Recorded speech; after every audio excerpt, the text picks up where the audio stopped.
looking different and see what it's like actually being able to see all of you. Yes, hello. So stumbling towards gratitude. A friend wanted to go to dinner last week, called me spontaneously, told him I couldn't, I was still working on this message about being grateful, and he suggested I just take the song, My Favorite Things, you know the song from The Sound of Music, and he used that. And I said, what are you talking about? And he goes, well, just talk about being grateful for raindrops on roses, and whiskers on kittens, and especially for warm woolen mittens. And I told him I was grateful for his suggestion. I went out to eat with him. I said, no, I need a little more. Gratitude, such a vast concept, so important in unity in our lives, and not just around Thanksgiving time, but certainly this is a time of year that invites us to give thanks. Stumbling towards gratitude because it's not always been an easy, direct path for me. Or rather, it is an easy, direct path. I think that's the point. But I put boulders and poison ivy and flying monkeys in my way as I traverse the path. I've let my ego do that too often. But now the path is clearer. I traverse the path, the poison ivy starts withering, and the friendlier those monkeys become. Yet I still stumble a lot, usually because I'm caught up in my own personal storm, and I forget about the power of being grateful. Unity co-founder Charles Fillmore once wrote, "It has been found by experience that a person increases their blessings by being grateful for what they have. Gratitude, even on the mental plane, is a great magnet. When gratitude is expressed from the spiritual standpoint, it is powerfully augmented." So today I'm going to talk about things I'm grateful for, to affirm them, say them out loud, to augment them, and tie them into our unity beliefs. And in doing so, I invite you to hopefully relate. So I'm going to start off with perhaps an odd one. I didn't realize that until I was driving here. I am grateful for awareness. Yes, awareness, okay? It allows me to observe my thinking. It gives me options to change my thoughts.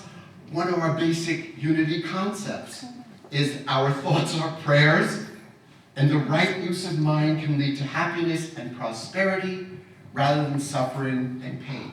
Sound familiar? Well, if our thoughts are prayers, changing our lives by rearranging the outer world without addressing the negative thoughts within doesn't work. As one friend says, sometimes I have thoughts. That's not the problem. But sometimes I believe them. We need to do inner work. But it starts with being aware, it seems to me. To become aware, we slow down, look, listen to what's present right now. I don't like what I'm feeling. What am I thinking that's leading me down this path? What am I thinking that's causing me distress or pain? What am I thinking that's bringing me joy or peace? And then, guess what? We can choose again. Joel Goldsmith, in The Infinite Way, he writes, "It easily happens that a man, when taking a bath, steps upon a wet rope and imagines that it is a snake." Now that must be in Florida or somewhere. It's not unreal. But horror will overcome him and he will shake from fear, anticipating in his thought that all the agony is caused by the serpent's venomous bite. What a relief does this man experience when he sees that the rope is no snake. If the true nature of the rope is recognized, his tranquility of mind will come back to him. He will feel relieved, he will be joyful and happy. This is the state of mind of one who has recognized that the cause of all his troubles, cares, and vanities is a mirage, a shadow, a dream. So we can live in dread, anxiety, fear, and I've been there, or we can recognize the power of our perception of things and see snakes for what they are, nothing but ropes. But we must be aware of what we're doing and thinking. The Course says the world you see is what you give it, nothing more than that. As we thinketh, so do we perceive. Therefore seek not to change the world, but choose to change your mind about the world. For by changing our minds, we change the most powerful device that was ever given us for change. Boy, do I often forget that.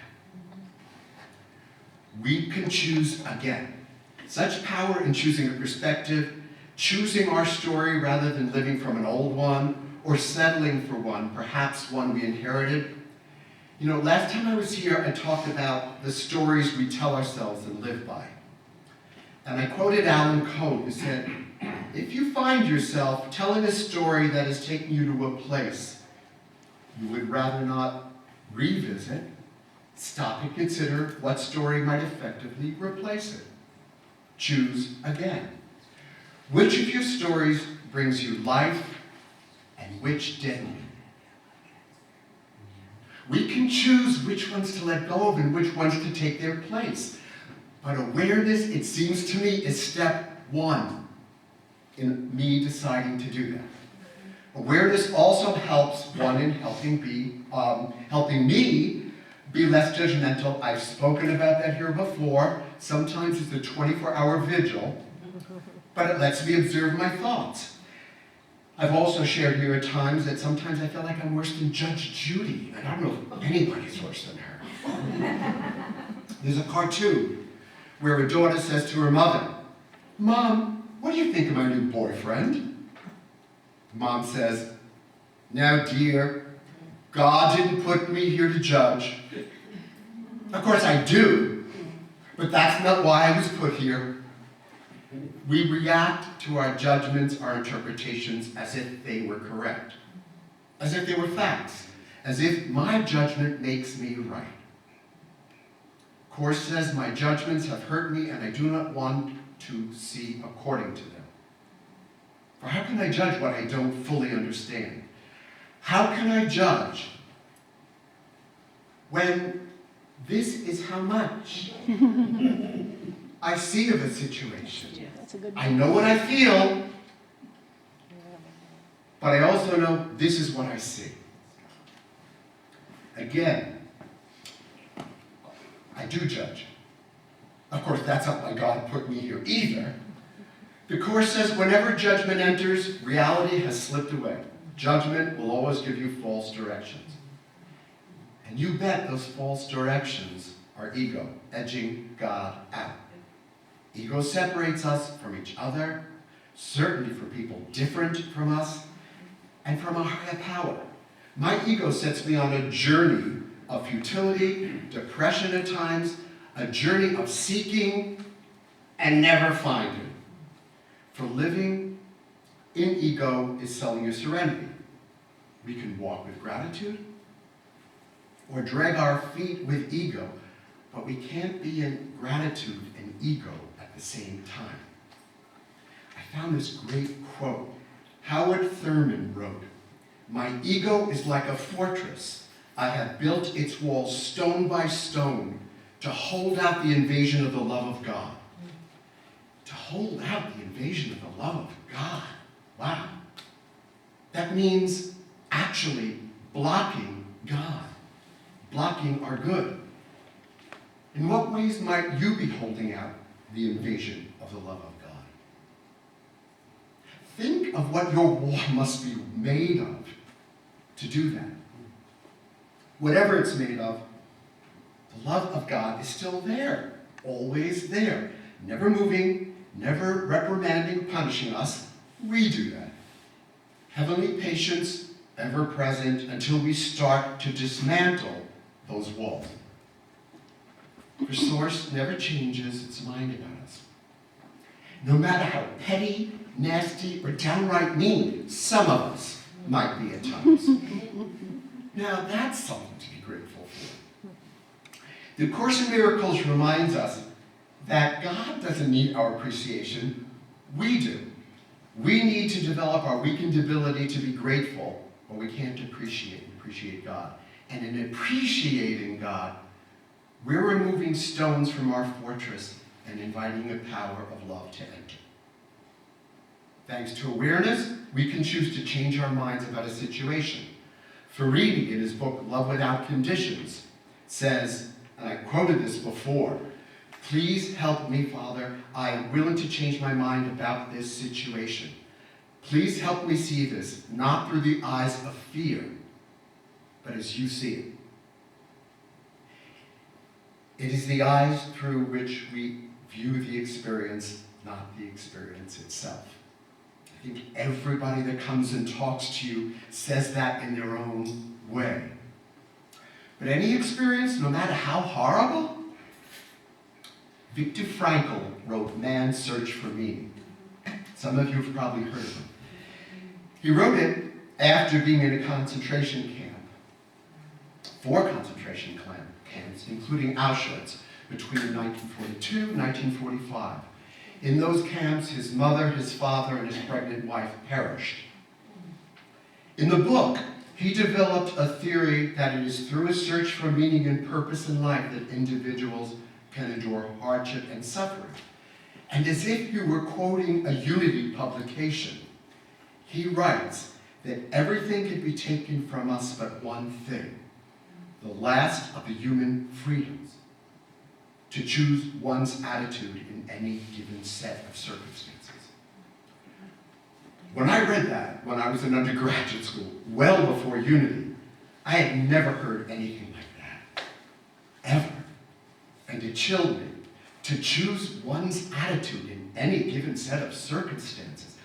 Okay, Victor, but even in a concentration camp? Well, he says yes. And remember, metaphorically, many of us carry concentration camps in our head where we do a lot of self-torture. When you rule your mind, you rule your world. Shanklin, a Unity writer from the 1920s. The other thing I'm grateful for is that although life is a challenge and difficult, Dalai Lama said, prepare your mind to know that life is not easy, that suffering itself is not an inherent part. Suffering part is something that I add. The Buddhists, they say the cause of suffering is wanting things to go our way and clinging to that desire when they don't. Craving for things to be different than the way they are. Different than what's in front of me. Either I crave more of something, like food, an experience, a weekend, I cling to it. Wonderful moment with a friend, deep sense of peace, and I attach to it and I want it to stay that way. I've done that a lot in my younger life.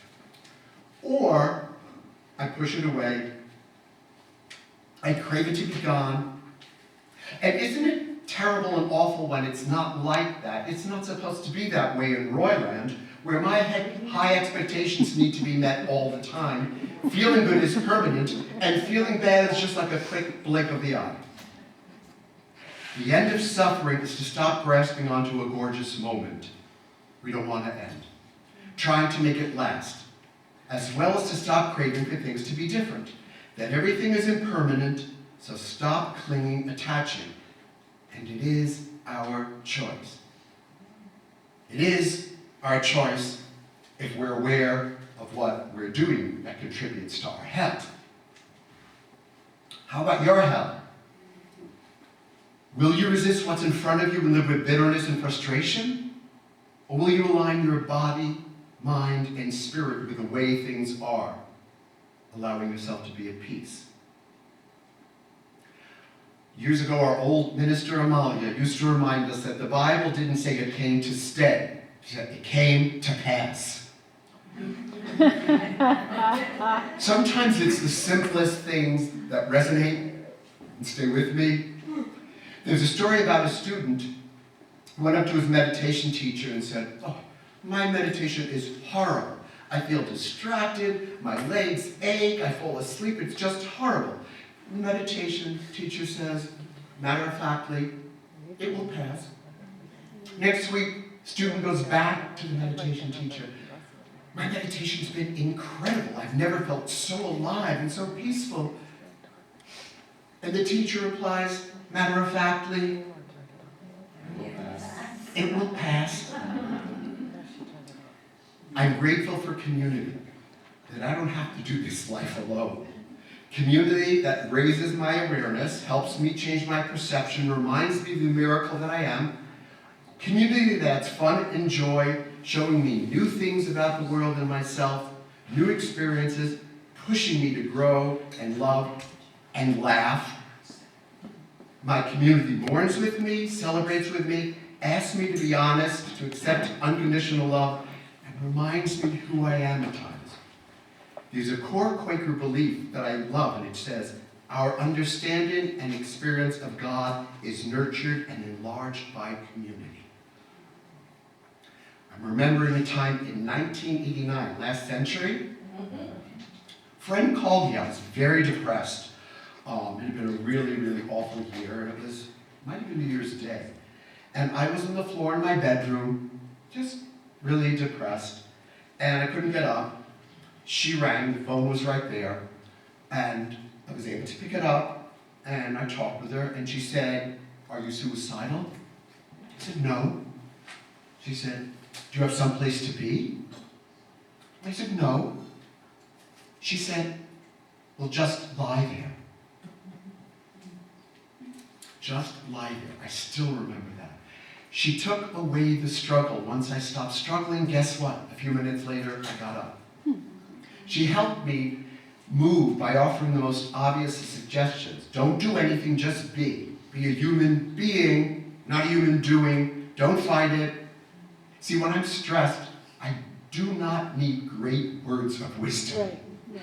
I need A, B, C from someone I trust. Like, yeah, it feels really bad now. It will pass.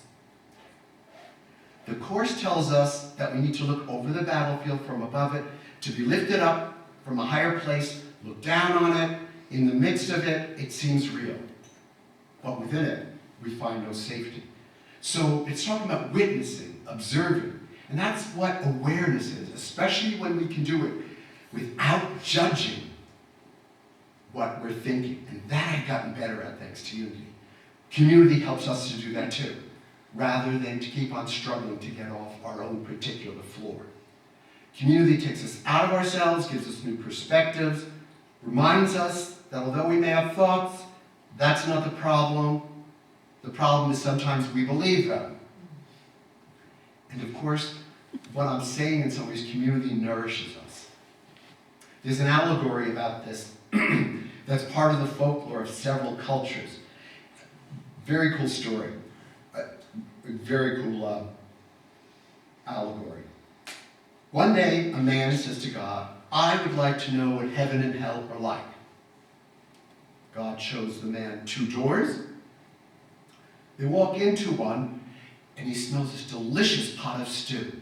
And there's a huge table with people around it who looked famished, thin, sickly. But there's delicious stew in the middle. And he notices they have these long spoons, handles that are longer their arms. And so they can't get the spoon to their mouth. The man shuddered at this sight. God said, you have seen hell. They went to the second room. The room appeared exactly the same. Same smell, same large table, same spoons, long-handled spoons. But these people were laughing and well-nourished and plump and talking, and they were feeding each other. God smiled. You see, love only requires one skill. These people learned early on to share and feed one another. This is heaven. That's a good one. I'm glad to say that my family and friends would definitely be feeding one another. But they'd also be saying, you call this stew? Who salted this? I had better stew. But we'd be feeding each other. Are your friends, community feeding you, nourishing you, reminding you of the miracle you are? You know, if they are, you might want to thank them in some way. It's so easy to forget that. And if not, don't stay with that in your head or your heart. Give them the chance to do that by telling them what you would need or what you might like from them, what might be helpful to you. And I'm thankful for what I've learned from my clients with HIV about gratitude. I used to work in an HIV clinic for like 30 years. I worked for 2 different ones. And in the 1990s, when many people were dying, it really broadened my concept of what gratitude is, and it's still with me. The client who saw HIV as a gift, a blessing, and if you told me that, it motivated her to stop using heroin. I will not die a heroin user. It motivated some other folks to have new relationships with their family for the first time. One client who had a difficult life, was sick, told me he was grateful that the day he could go to the mailbox to get the mail himself, instead of depending on his neighbor to bring it up. And one client who was in the hospital dying was grateful that they served rice pudding for dessert instead of that crappy green Jell-O. Gratitude for such a small thing like rice pudding, but not small at all. When we are grateful, our perspective on everything changes. It's like gratitude turned what they had into enough and more. So, being grateful, perhaps G-R-E-A-T, full? Full of greatness? Maybe when I'm in a place of gratitude, I am full of greatness, for gratitude puts me above the circumstances or the situation, no matter how they appear. Like Mary Taylor Brown says, in the same way that I am willing to thank my husband for a gift before I have opened it, because I trust his love of me, I'm willing to thank God for my life, even before how I know how it turns out. In Thessalonians, Paul reminds us to give thanks in all circumstances. That means being grateful for whatever happens. I remember that during challenging times, our minister Amalia used to say, "Oh, I can't wait to see what good comes out of this."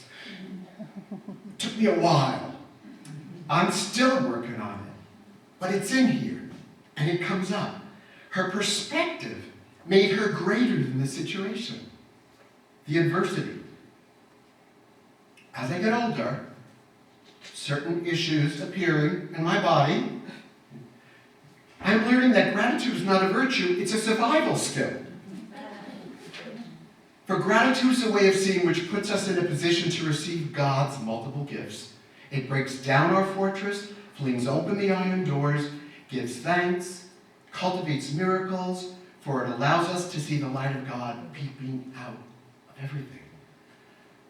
So, we are now in the month, very focused on giving thanks. This time leads to the way to Christmas, Thanksgiving to Christmas, from days of gratitude to the birth of Christ. That is the birth of a new consciousness for us in unity. So I offer this. Every time we experience gratitude, we're giving birth to a new consciousness. When we give gratitude, it opens us up to experiencing a miracle, to experiencing a change in our perception, taking us out of judgment, anxiety, suffering, refocusing us on now, the moment, and thereby aligning ourselves with a much higher power. Giving gratitude paves the road to our Christ light. How's that for transformation? Oh yeah, and I'm thankful for things I don't have to do. I don't have to figure out how to breathe. I don't have to figure out, get up every morning and go, how am I going to get the earth to go around the sun? Things like that. Not so much for schnitzel with noodles, but what have I left out? A lot of things.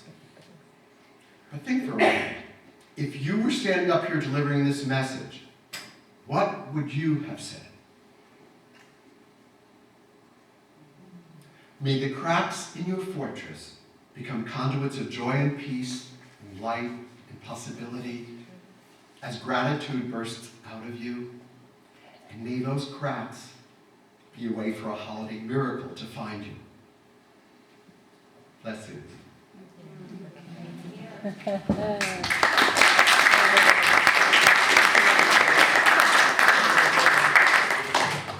Thank you, Roy. We are grateful for you. So everyone get comfortable and get ready for meditation.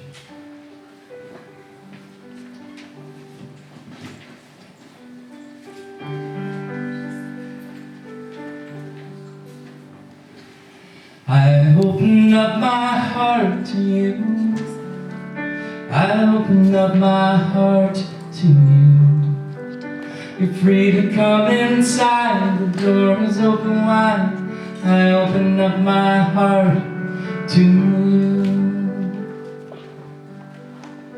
I release my pain to you. I release my pain to you. There's no need to hold on now. My pain is gone. I release my pain to you. I surrender myself to you. I surrender myself to you. My ego steps aside. My heart is open wide. I surrender myself to you.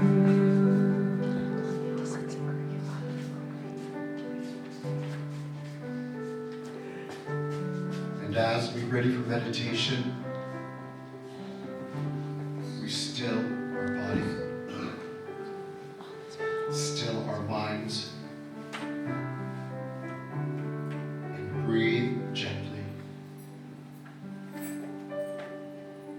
Observe each breath.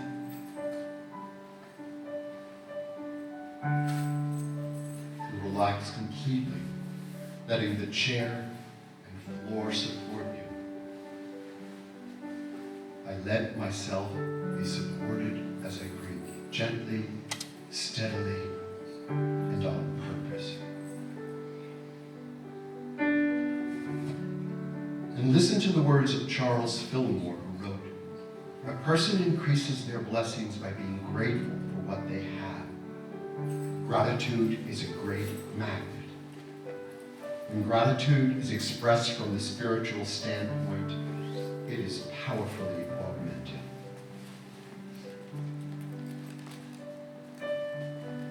Gratitude is a great magnet.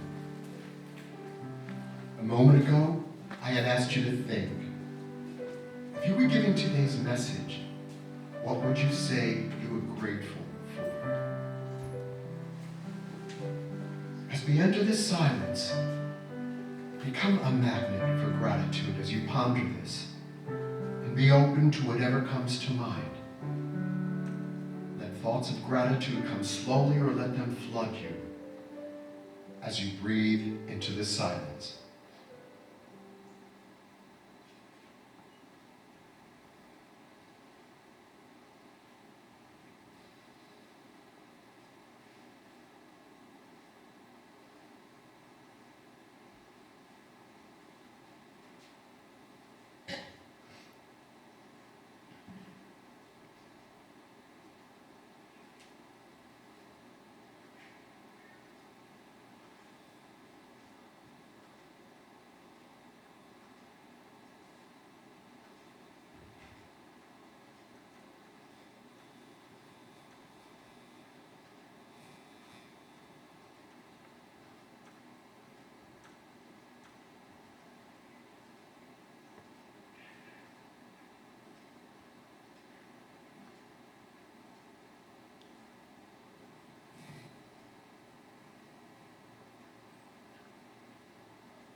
And now as we return to this space,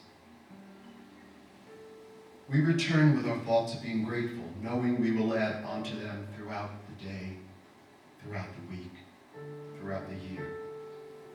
Thank you, God, for this day. Thank you, God, for my life. Thank you, God, for all the blessings I have and for those that are on the way. And thank you, God, for the growing awareness of who I am. I am so grateful. I am so grateful. I am so grateful. and so it is.